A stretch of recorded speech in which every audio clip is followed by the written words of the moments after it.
I read a very disturbing book written by Simon Wiesenthal. Maybe you've read the book, The Sunflower.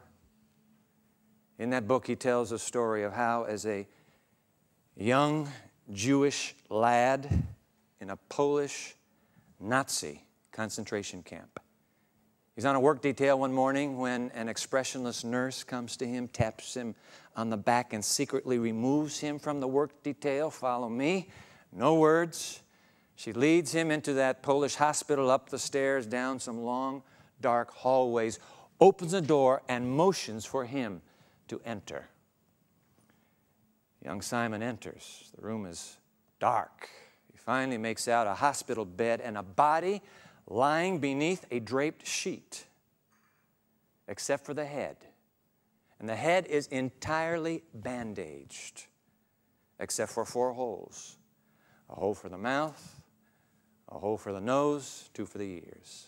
And where the eyes should be, yellow-gray pus oozing through the bandage.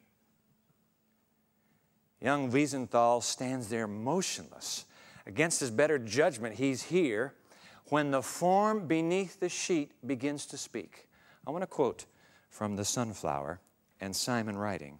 "From the bed, I heard a weak, broken voice exclaim, 'Please come nearer. I can't speak loudly.'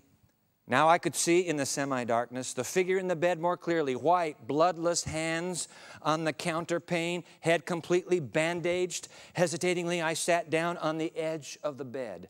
The sick man, perceiving this, said softly, 'Please come a little nearer. To talk is exhausting.' I obeyed. His almost bloodless hand groped for mine as he tried to raise himself slightly in the bed. I sat on the bed spellbound. I couldn't take my eyes off the stricken man, and the gray-yellow stains on the bandages seemed to me to be moving, taking new shapes before my eyes. 'I have not much longer to live,' whispered the sick man in a barely audible voice. 'I know the end is near.'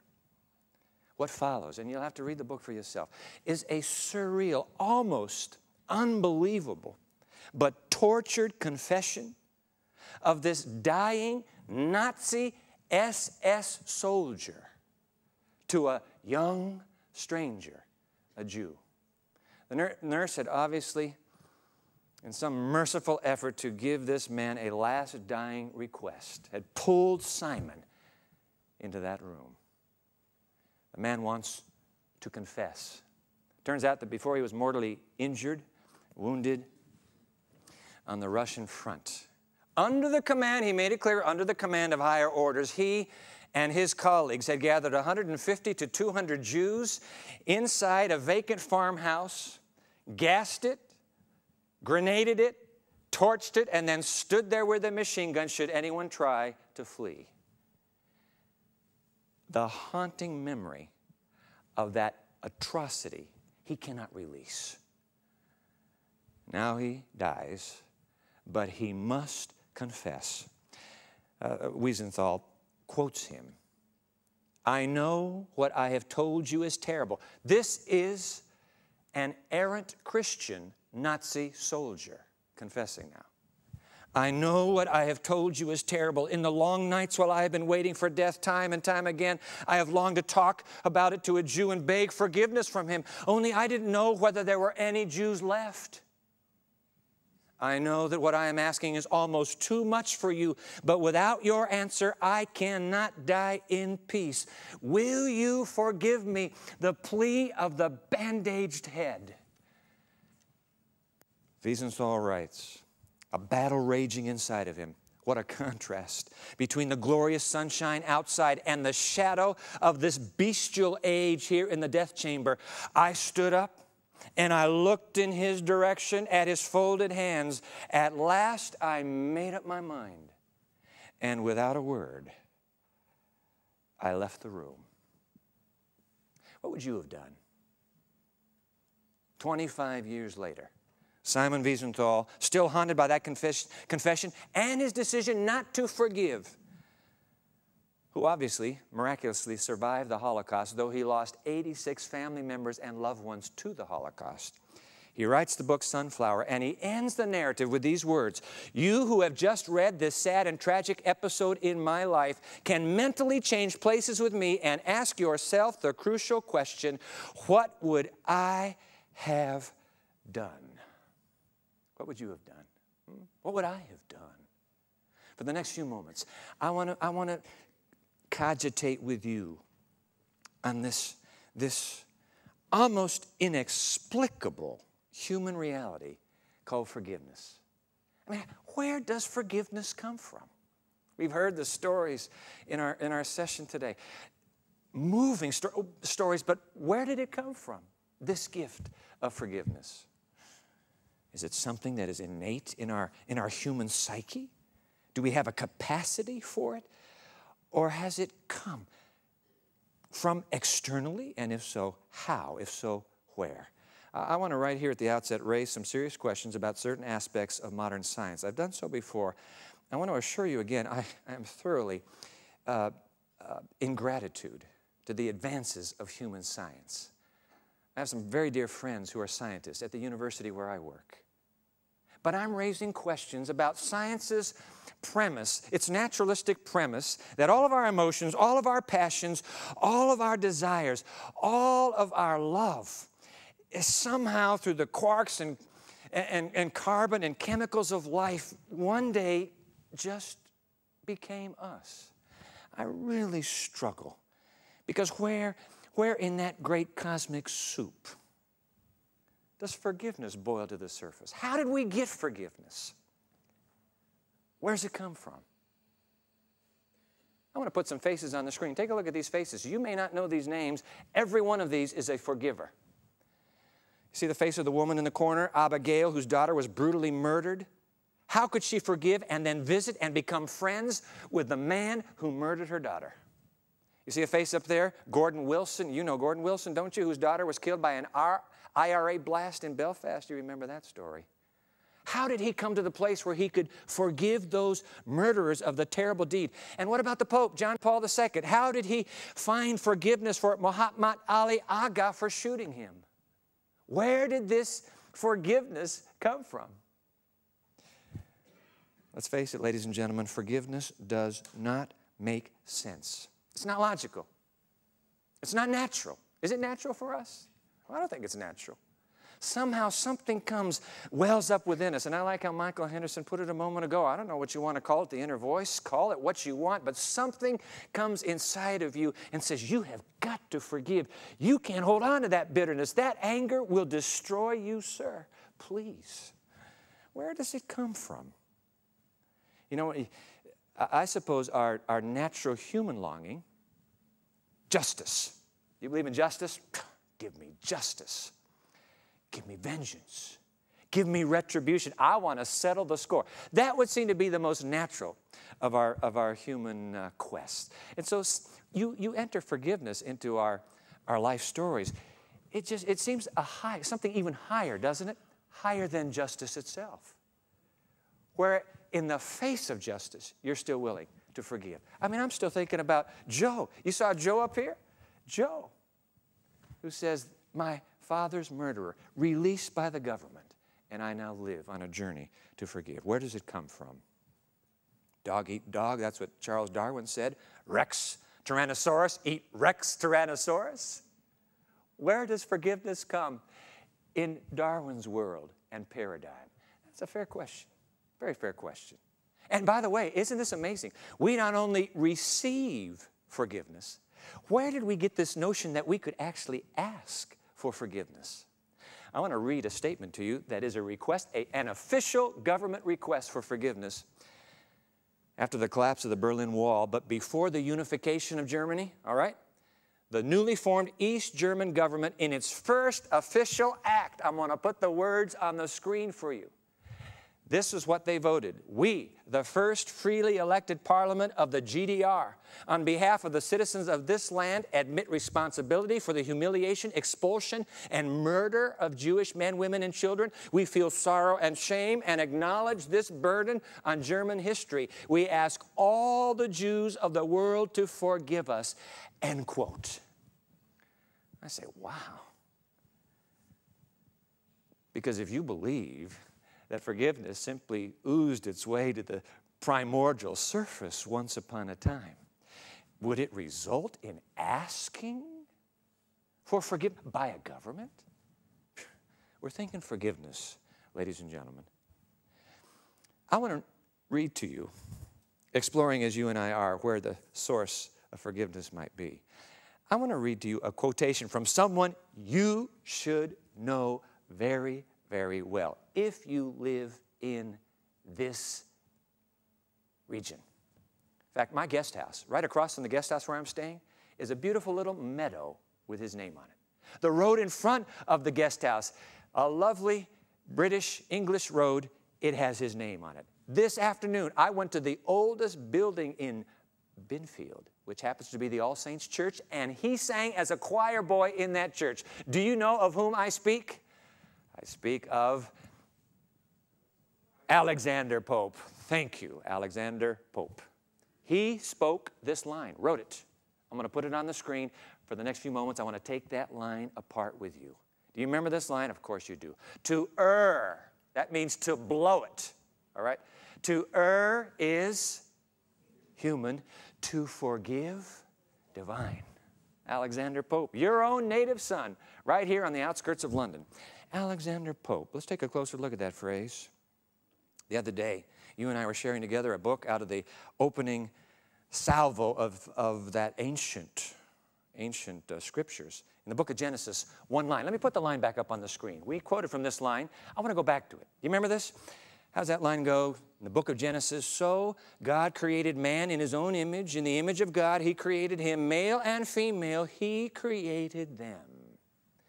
Ladies and gentlemen, I want to remind you again that single line comes heavy laden with some powerful implications, because that line is suggesting that if the human race has come from the hands of an external designer and creator, according to this account of origins, we, men and women, have somehow imprinted in us the very character, the image of that creator.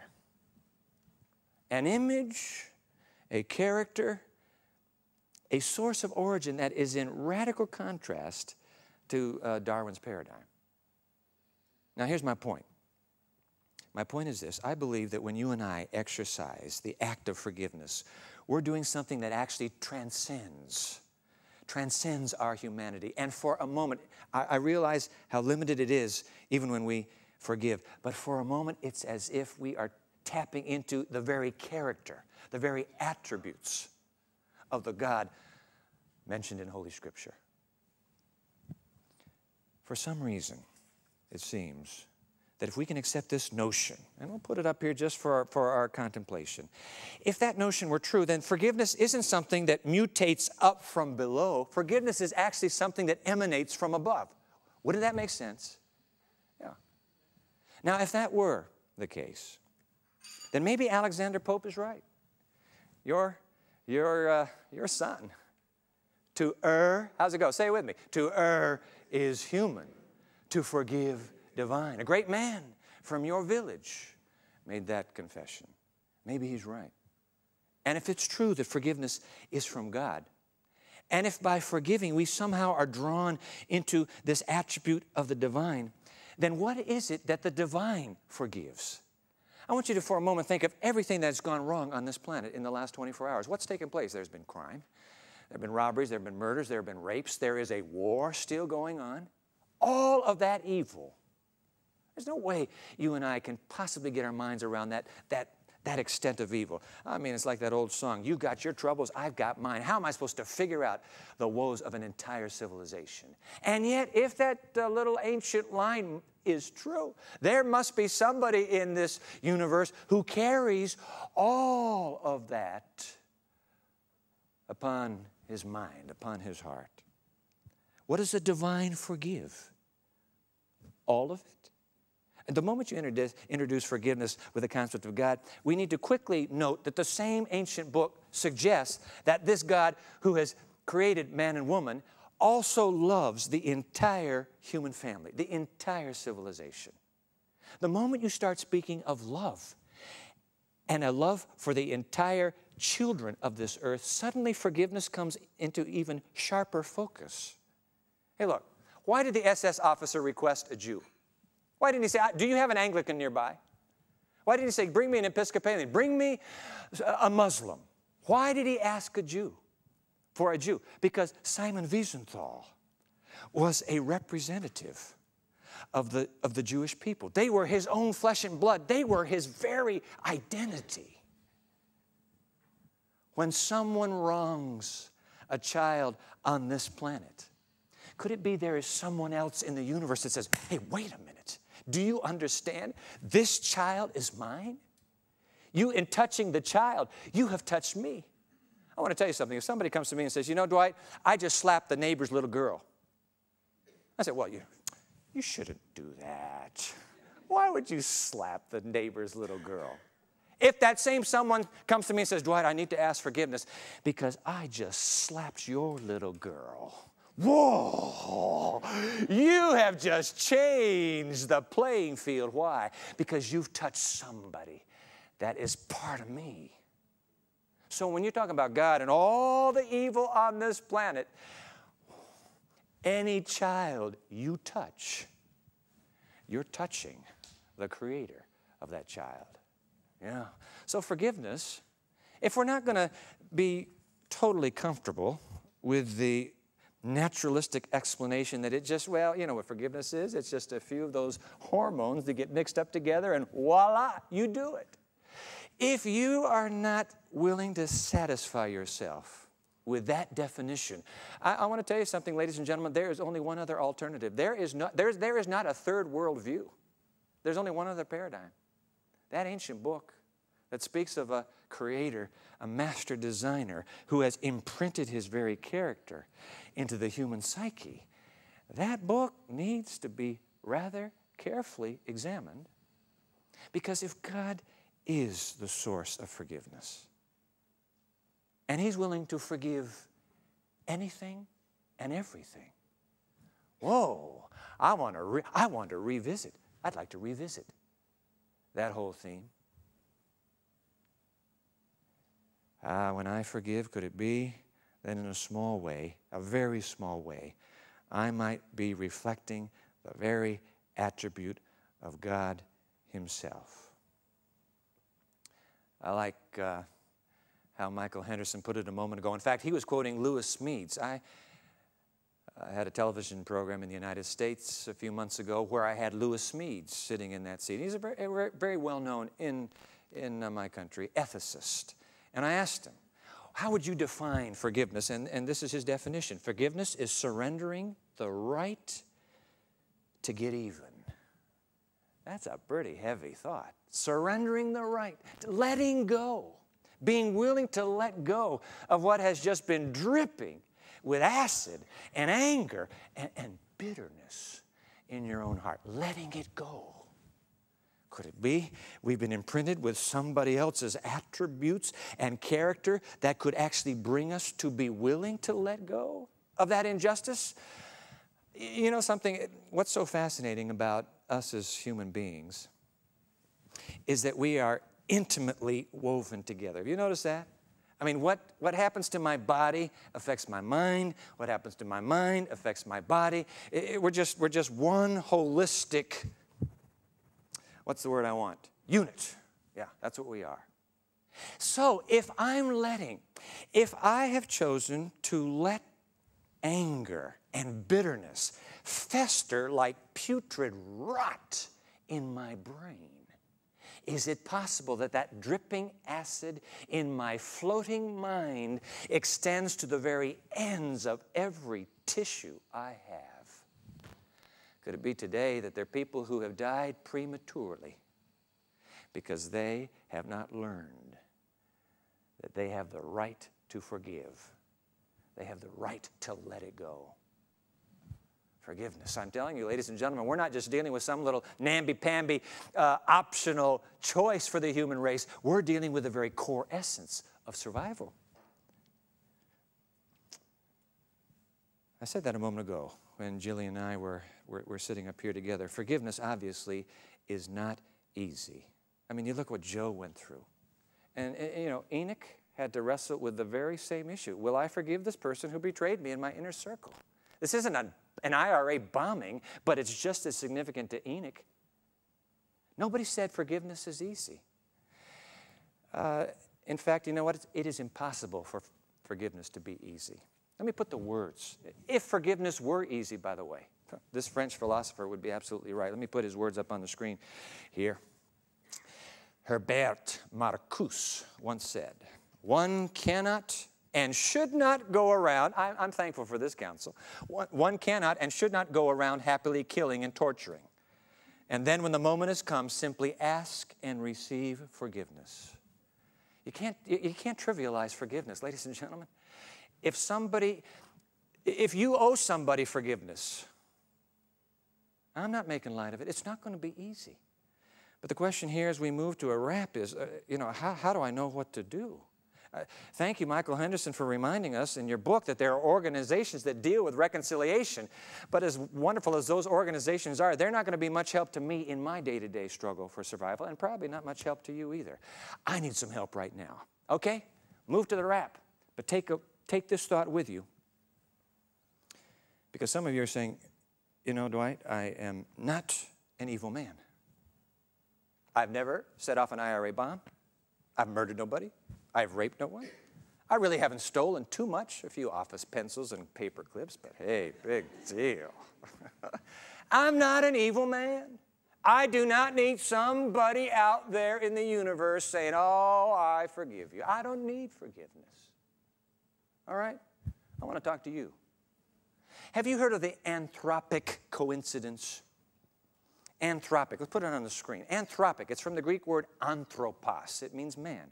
The anthropic coincidences, it's a rather recent discovery that has ascertained that our universe is so critically and finely balanced that for a split millimeter, can I use that? If there's deviation to a degree, men and women would not exist on this terrestrial firma, on this ball, terra firma.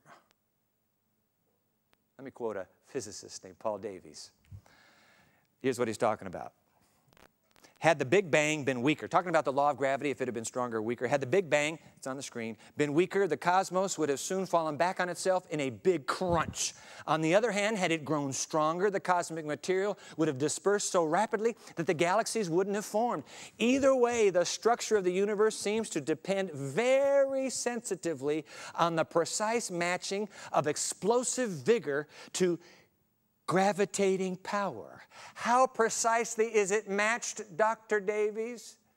Let me put the number on the screen. Take a look at this.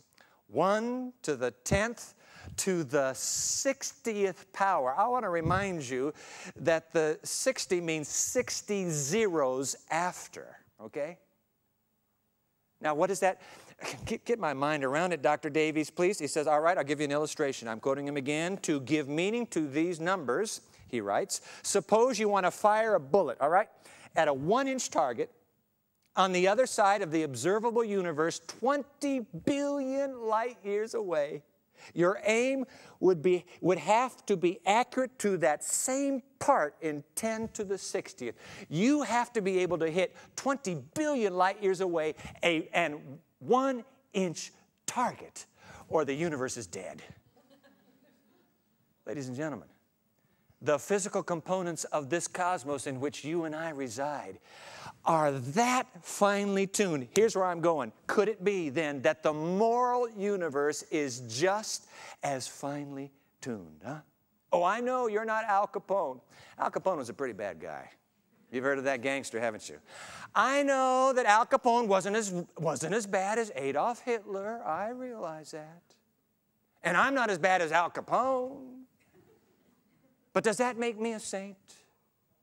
Or could it be that this moral universe is so finely tuned that one standard deviation to the right or the left, you know those little paper clips, you know that lie I told, you know that little bit of indiscretion, you know the thoughts that I have been harboring, dripping with that acid, do you know that that little deviation will bring the same eventual catastrophic results within the human psyche? Could it be? I mean, if the universe is so finely balanced physically, what about morally? And if that's the case, you and I, oh mercy, you and I stand before a moral standard so high that it just wipes me out. What should we do? Good news. It's the good news of forgiveness. God's forgiveness to the likes of you and me. Apparently, this one whose attribute we reflect is willing to take the worst thing I have ever done and just like that, wipe the record clean. Apparently, there is a way for me to be released from that dripping acid deep inside. God, the God I speak of, is a forgiving God. And because He is, whatever you have done, the tweaking of your conscience even, He says, I'll take care of it. I will forgive you. Ladies and gentlemen, that's phenomenal. I can't turn to the primordial ooze to get forgiveness. But apparently there is somewhere I can turn and be released. All that acid bled from my system so that with joy and with peace and with new reason to live, I can experience forgiveness in my personal life. Whoa, that seems to me to be an incredible, incredible gift. But, I say this with my last breath, but there is only one other human experience that I know of that is quite like it. For you see, the joy of being forgiven is only matched by the joy of forgiving.